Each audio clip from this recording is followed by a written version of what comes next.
right, what up, fam bam, and welcome to our public healing circle. We're going to call it the Luminous Self Love Club, okay? Today, we're going to be talking about the difference between choices and decisions. I've been noticing lately that a lot of my clients have been struggling with the difference between a choice and a decision. Okay, so choices are the options on the table.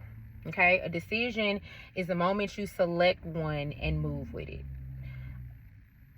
A good way to think about it is choices are possibilities and decisions are commitments.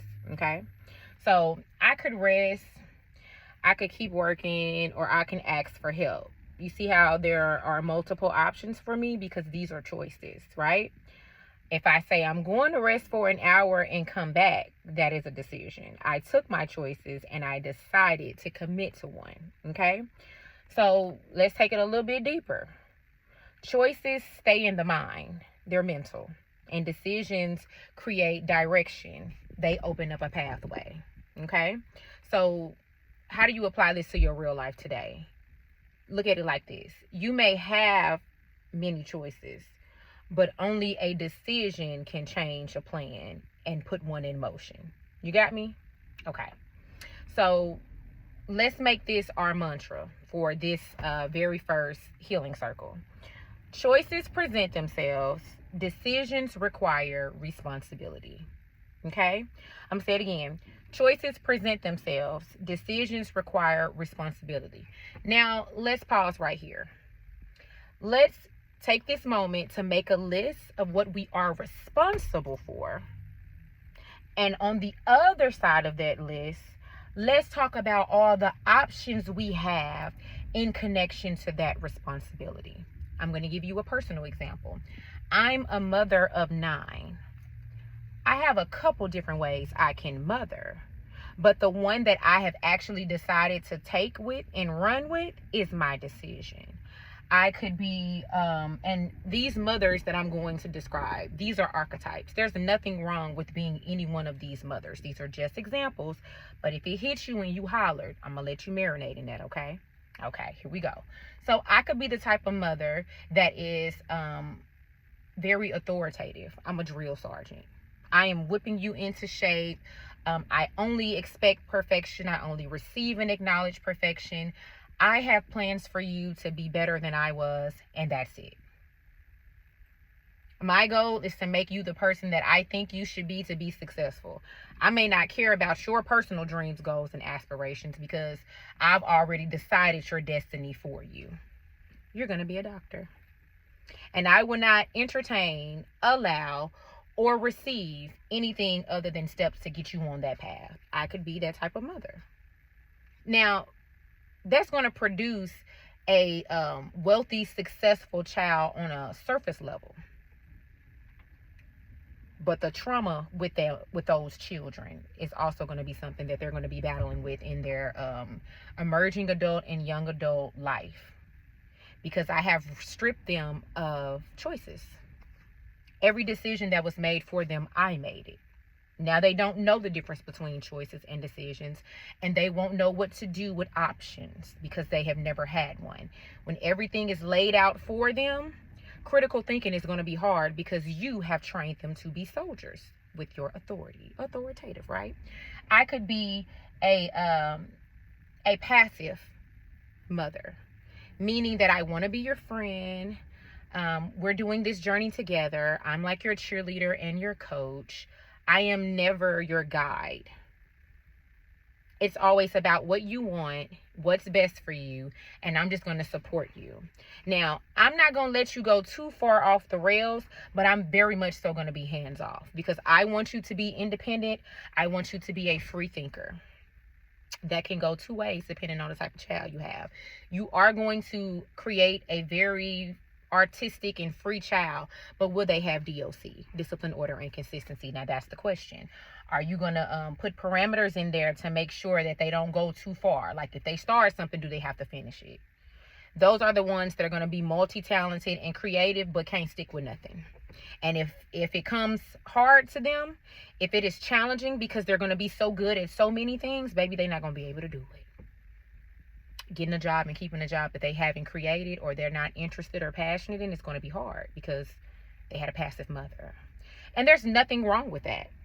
These are choices, right? These are choices. Then let's say I decide to be a hybrid of the two. For a certain amount of years, I am going to be very strict with you because I need you to have a solid foundation. And then once you get to a certain point, as a teenager, I'm going to shift from guide to coach. I'm going to see what the return on my investment is, and I'm going to walk with you.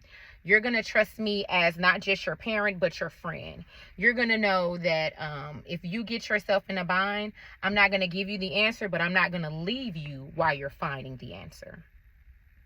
I could decide to be that kind of parent and be in hybrid and pick and choose what you need depending on the circumstances and situation. That's a lot of millennial parents right now because of how we were raised. And depending on the child, that can go one or two ways. I want to pause this moment and tell you that there is always an exception to the rule. And then there are rules for the exception. Okay? There is no one size fits all. Everybody's experience is going to be different. Some people are going to have a little more soul. Some people are going to have a little bit more freedom. And some people are going to be a little more strict. They're going to do what works for their family. And those are the choices. Whatever type of mom I decide to be based off those options I gave you. And that wasn't really elaborate. But that's, for time purposes. Any version of that I choose and commit to is my decision. I can change my decision at any time if I start changing the way I approach my choices. And now I hope that you have been with me so far, okay? So we still in the healing circle. Hopefully you still with me and I ain't lost you and you ain't jumped out and swam away from me, okay? All right, so let's keep going. So now we know that choices often stay mental. They're in the mind. And that decisions create direction for your path, right? You can have many choices, but only a decision changes your plans and guides your path, right? Remember, our mantra is choices present themselves, decisions require responsibility, okay? Let me tell you what we do. Sometimes we get stuck in choice collecting. This is when we become a bird and we just circle around like we're, circling over water, but we never land, we never drink because the decision is in the landing. It's in the I'm thirsty and now I want to drink the water. Choices have us continuously choice collecting, looking around at all my options. Well, I don't want to choose that because then what if this? You know what I'm saying?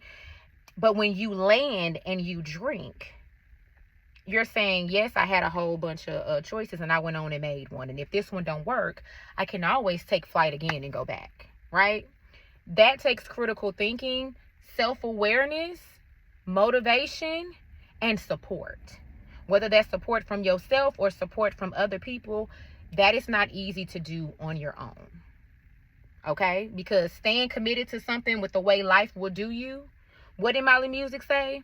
Real life will have you holding yourself in the rain in an area that ain't got no Wi-Fi. 1% holding your phone in the rain, wishing, hoping, praying that something work out and don't even know how you got there. Okay? And my bad on my phone. I know our healing circle was supposed to be a lot more dainty than this, but it's okay.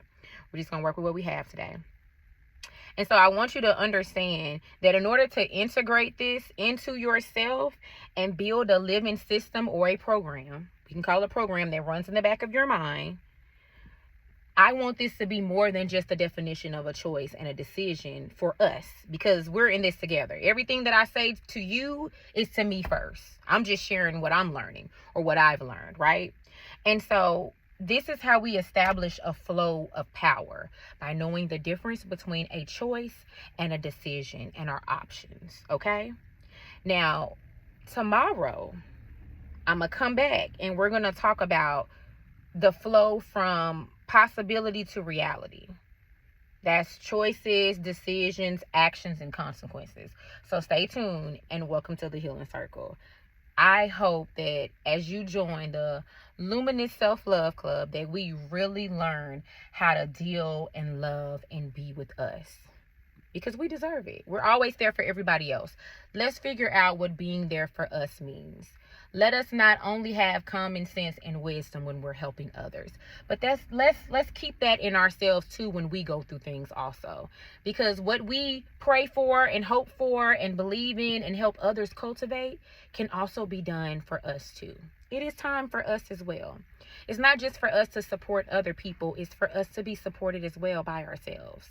If we're amazing emotional support and cheerleaders for other people, well, baby, let's get in the mirror and do it for us too. Because if we can do it for them, then we owe it to us. And we don't like to be in debt, and especially not to ourselves. That is not dainty, okay? And I'm trying to be a part of the dainty community. Now, I'm just saying, y'all know who she is. And do you want to join her? Because she look like she having fun in Dainty Land, okay? I'm just saying. Now, and if you don't want to be dainty, that's fine. I'm just being funny. That's my personal thing. I just love that she created that. But what I'm saying is, if you're ready to love yourself the way that you thought that you was waiting for somebody else to love you, this is your time. We're luminous for a reason. Because you know how they say, this little light of mine, I'm going to let it shine. Well, baby, did you even know that your light was turned off? Well, let's turn that thing back up. Let's rebuild our covenant with joy, because joy is rightfully ours. It's our spiritual and birth inheritance. God's chosen should not be broke, should not be exhausted, and should not be struggling. And if you are, let's see what we can do about it. I'm not saying I have all the answers, but I'm saying I'm willing to share what I do know. And I encourage you to do the same, because I know you know something that I don't know or we don't know, that we can learn from each other. And I love that for us. So until next time, peace, fam.